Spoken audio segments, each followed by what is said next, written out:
हाँ जी, बोलो। भाई जी, आजकल युवाओं को ज्यादातर अपने नौकरी की टेंशन बहुत ज्यादा है।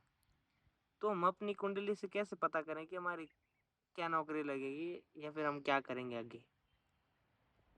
ये उत्तम प्रश्न है। इस बेरोजगारी के ज़माने में नौकरी की चिंता होना भी स्वाभाविक है। इतनी जनसंख्या है, कहाँ से इतनी नौकरी होगी? स्वाभाविक है, चिंता सबको होगी। तो इसके लिए अगर हम देखें तो कर्म स्थान के स्वामी दशमेश और दशमस्त जो ग्रह बैठे हैं, वैसे तो उच्च पदवी उच्च नौकरियों को देने वाले सूर्य मथिंद्र उच्च पद हैं।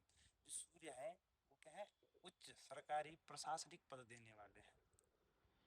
वैसे ही मंगल सेना इत्यादि के लिए होता है। अलग अलग ग्रह अलग अलग चीजों के लिए विचार किया जाता है। लेकिन अगर हम भाव विशेष देखें तो दसम भाव कर्म का भाव होता है, नवम भाग्य का, और तृतीय भाव पराक्रम का, और एकादश भाव हमारी इच्छाओं की पूर्ति को दर्शाता है।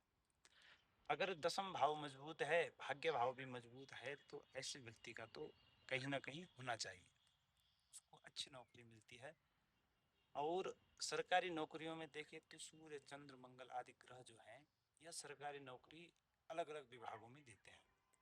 जैसे सूर्य प्रशासनिक चीज़ों में, जो प्रशासनिक कार्य होते हैं, सरकारी कार्य होते हैं, उच्च पद वाले कार्य होते हैं, इन कार्यों में सूर्य भी कुछ हद तक कार्य करते हैं।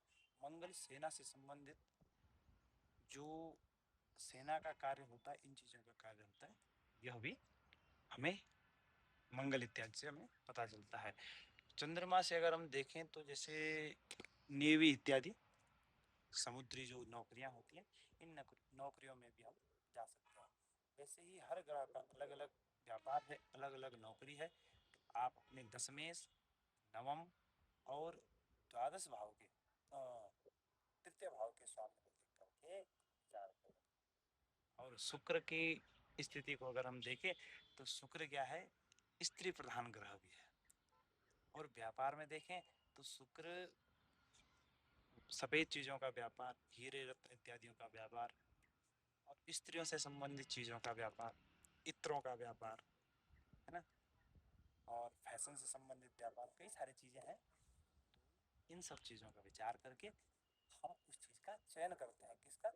दसम भाव का। और सप्तम भाव क्या होता है? व्यापार का होता है। तो इन भावों को देख करके, वहां के स्वामी, वहां से संबंध बनाने वाले ग्रहों को देख करके हमें विचार करना चाहिए।